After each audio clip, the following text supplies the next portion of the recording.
Buenos días, soy Vanessa Vallejo y ustedes escuchan el podcast del Pan Am Post. A nuestros lectores, bienvenidos como siempre. Estos últimos días han estado más movidos de lo habitual en Venezuela. En confusos hechos, parte de la Asamblea Nacional, la parte chavista principalmente, secuestra el Parlamento y decide que el nuevo presidente de la Asamblea es Luis Parra. Sin embargo, 2 días después, Juan Guaidó logra entrar al Parlamento y recupera la presidencia de la Asamblea Nacional, en una votación en la que ahora sí excluyen a los diputados chavistas. ¿Qué viene para Juan Guaidó? ¿Qué tan importante y dura va a ser esa lucha por mantenerse como presidente de la Asamblea Nacional? ¿Y qué queda de esto? ¿Quién ganó? ¿Quién perdió? ¿Qué cambió? En el podcast de hoy analizamos los últimos hechos que han tenido lugar en Venezuela.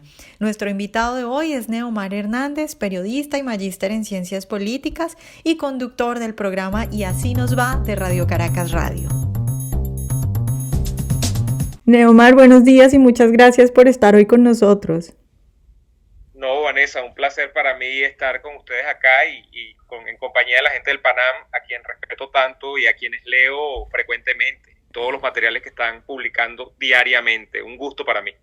Bueno, Neomar, pues yo empiezo pidiéndote un poco para la gente de afuera de Venezuela que nos ayudes haciendo una especie de resumen o contextualizando la situación de los últimos días, porque bueno, en Venezuela siempre, cada día, cada hora hay noticias nuevas, es increíble la información nueva que hay y todo es muy importante, pero bueno, los últimos días han pasado cosas bastante importantes, entonces empiezo tal vez pidiéndote que nos contextualices un poco, sobre todo a la gente que no es de Venezuela.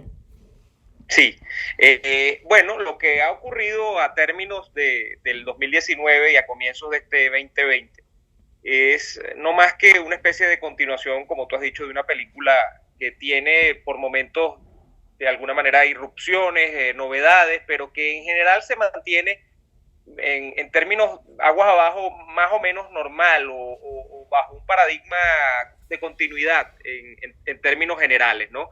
Y ese paradigma de continuidad tiene ya 20 años, que son los 20 años de continuidad del chavismo en el poder, ¿no? De manera, a principios cuando estaba Chávez vivo, de manera por momentos incluso con ciertos vestigios de legitimidad electoral, pero ya luego desde hace unos años para acá, incluso ya cuando Chávez todavía estaba vivo pero estaba enfermo al final de sus días, con elementos fuertemente coactivos y represivos en términos del mantenimiento del poder, ¿no? Y lo que tenemos nosotros los venezolanos actualmente, ya entrando en el tema de Guaidó, que fue el hito del año 2019, es no más que eso, es la continuación de la película Continuidad del chavismo en el poder. Eso es lo que tenemos nosotros. Guaidó en el año 2019 se planteó el tema de tratar, o eso es lo que nos hizo creer a los venezolanos, de tratar de desafiar al poder, primero con el tema de una audaz, parece, toma de posesión interina de la presidencia de la República a través de la presidencia de la Asamblea Nacional. Esto a principios, justamente hace un año, a principios del año pasado, se intentaron dos grandes cosas, diría yo, Vanessa, en el año 2019. Uno, el tema de la ayuda humanitaria que naufragó por su propio peso. No logró entrar ese contingente de medicamentos y alimentos a Venezuela. Y número dos, para mí el más importante, porque para mí el intento de la ayuda humanitaria, más allá de que es verdad que en Venezuela hay una crisis humanitaria compleja y todo lo demás, yo pensaba que era la búsqueda de una argumentación para hacer mayores cosas, es decir, para llevar acciones posteriores de si esta no entraba a Venezuela, cosa que no ocurrió porque ni desde afuera ni desde adentro se produjeron reacciones. Pero la segunda, para mí lo más importante, era tratar de que los militares dejaran de acompañar a Maduro. Eso fue lo que más o menos se intentó el 30 de abril del año pasado y que tampoco ocurrió. Lamentablemente una estrategia enfocada en principio a apelar al corazón, a la buena voluntad y a la bondad de los militares no funcionó, luego apelando a sanciones individuales de altos cargos, altos componentes de la Fuerza Armada en Venezuela, tampoco logró remover los apoyos que son sustantivos para Maduro y para mantenerse en el poder. Y ya terminando el año, lo que tenemos es entonces una deriva del liderazgo de Guaidó que trata de mantener justamente ese liderazgo, encabezando la Asamblea Nacional y su reelección, y una sorpresiva maniobra a principios de este año 2020, y digo sorpresiva porque yo no esperaba, Vanessa y amigos, que el chavismo tratase de arrebatarle la Asamblea Nacional a Guaidó a principios de este año, porque ya la Asamblea Nacional está en su último año en su último periodo. Este es el último año de sesiones de esta Asamblea Nacional, que debe terminar sus funciones justamente el año que viene, en enero. Entonces este es su último año, pero el chavismo se lanzó la jugada total, y la jugada total fue tratar de quedarse con la presidencia de la Asamblea Nacional a través de los votos del chavismo en la Asamblea y de una fracción que evidentemente estaba comprada y que estaba al servicio del régimen, ¿no? Entonces eso es lo que nosotros hemos tenido como desarrollo durante todo este año 19 y su final, ¿no? Y ahora la pugna por el control del Parlamento, con Guaidó allí tratando de volver por lo suyo, ¿no? En estos últimos días. Uh-huh. ¿Tú qué crees que va a pasar con eso de la asamblea? Porque entonces en este momento, ¿cuántas asambleas hay? ¿Y cómo crees que vaya a funcionar de ahora en adelante? ¿Crees que eso no fue nada, no pasó nada y Guaidó va a seguir como si nada y van a recomponer una asamblea sin los chavistas ahora sí? Mira, ahí hubo unos grandes errores. Para empezar hay que apuntar que este señor Parra, que se juramentó, dice él, que se juramentó con la mayoría de los votos el domingo 5 de enero y que adversaba a Guaidó, lo hace porque en principio 40 y tantos diputados del chavismo, del Partido Socialista Unido de Venezuela, le dieron los votos a él. Y esos diputados no estaban en la asamblea desde hace un buen rato. Esos diputados volvieron hace pocos meses a esa asamblea, y volvieron en parte, no totalmente, pero en parte, porque parte de la oposición que integra a Guaidó, por cierto, le dieron la bienvenida de vuelta a la Asamblea Nacional. De manera que Guaidó aplaudió cuando estos chavistas volvieron a la Asamblea Nacional, y mira cómo le han pagado al final del cuentas, ¿no? Sí. Han terminado siendo los que apuntalen a esta llamada fracción CLAP, por el escándalo de las cajas CLAP que encabeza Luis Parra, ¿no? Entonces, allá hay un tema de unos chavistas que vuelven, ¿no? Pero volviendo al tema de quién va a controlar eso que queda en este último año de sesiones, que es la Asamblea Nacional, yo creo, Vanessa, que independientemente de que Guaidó obviamente tiene los votos, porque ayer ha terminado, no sé cuándo estamos sacando esto al aire, pero el 7 de enero ha Guaidó hecho una votación, y efectivamente con los que están afuera de Venezuela y con los que están adentro tiene 100 votos, 100 diputados. Más allá de tratarse de un tema numérico, más allá de tratarse de un tema de que por reglamento interior de ese parlamento y por la Constitución y la interpretación legalista del caso y todo lo demás, él debe o puede presidir la Asamblea Nacional en este último año de sesiones, lo que estamos viendo es que parece que ese parlamento va a terminar siendo administrado de acuerdo a quien tenga la fuerza para administrarlo. Y la fuerza en este caso no depende de los votos, ni depende de la interpretación legalista. Depende más bien del hecho coactivo, es decir, de si puedes imponerte o no puedes imponerte, que es lo que más o menos nos dejó como enseñanza el fin de semana y el comienzo de esta semana, ¿no? Con el tema militar y el acordonamiento a las afueras de la Asamblea Nacional.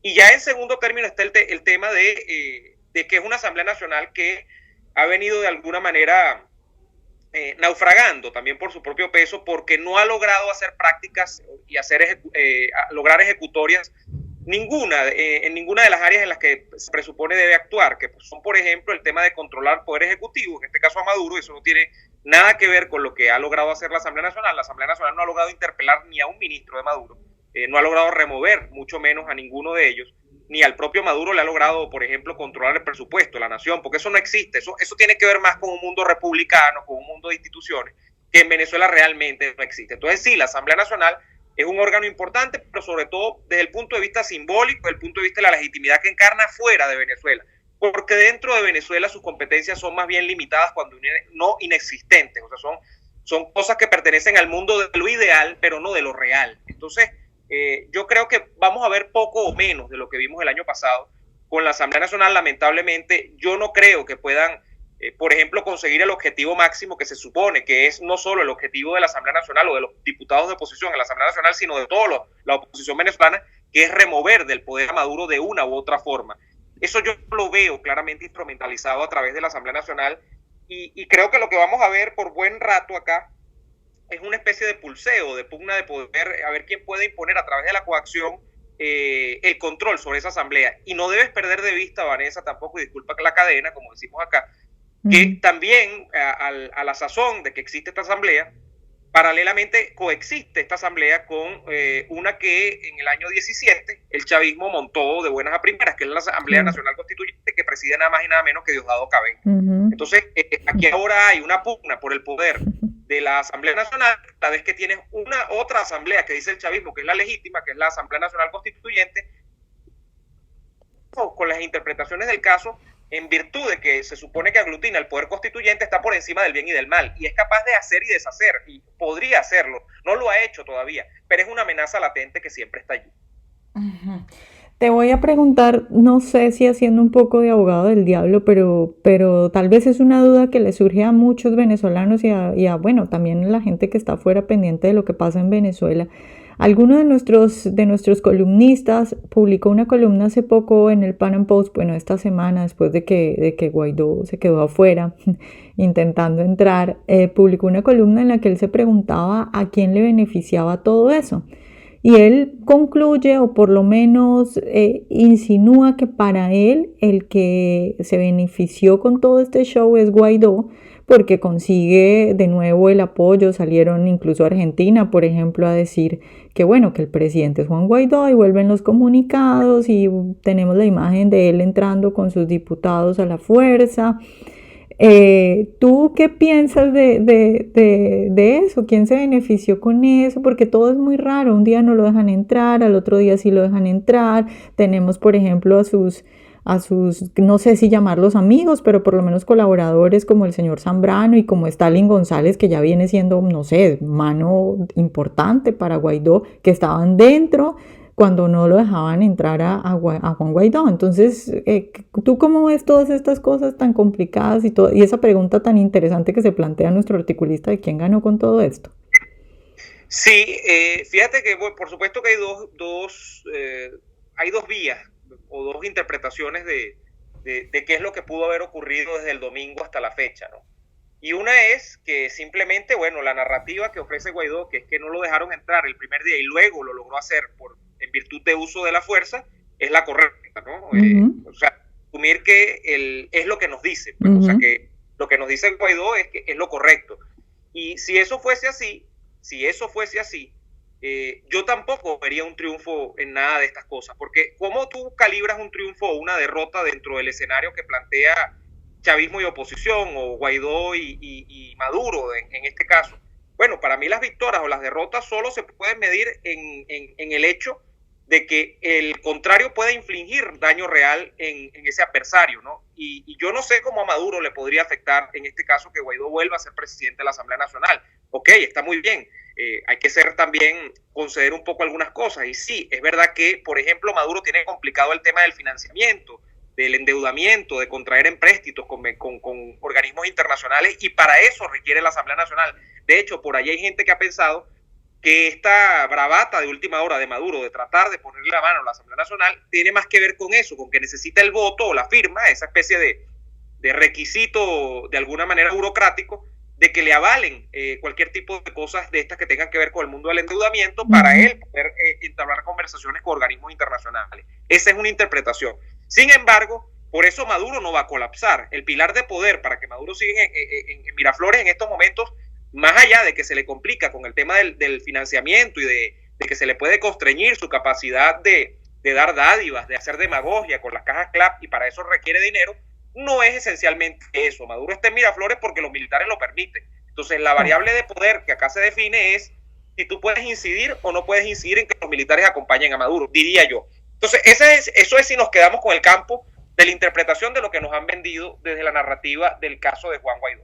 Hay gente que dice que, y fíjate que yo no era de los que pensaba así, pero en las últimas horas me lo estoy pensando, por lo que han dicho, lo que he leído, por ejemplo, en el Panam, lo que he oído de otra gente, lo que incluso he escuchado por allí, y lo que me he puesto yo a analizar propiamente en el caso, que todo esto fue una especie de montaje, de show, porque efectivamente hay declaraciones cruzadas, hubo mucha nebulosa el día domingo 5 de enero, con los que entraron y los que no entraban, porque por ejemplo hay diputados que entraron y dijeron, no, ya estamos todos dentro, lo que falta es que entre uno o dos que están retenidos en la entrada, y se están haciendo diligencias para que entren, y luego de eso arrancaremos la votación donde va a ganar Guaidó porque tenemos todos los votos. Bueno, acto seguido lo que ha ocurrido es que Guaidó lo vemos montado en una reja con los militares y todo lo demás, y luego se produce el martes 7 de enero en efecto la entrada de Guaidó, donde se ve que hay unos militares que sí, como que obstaculizaban, pero que al final ceden ante la presión y logran entrar estos diputados.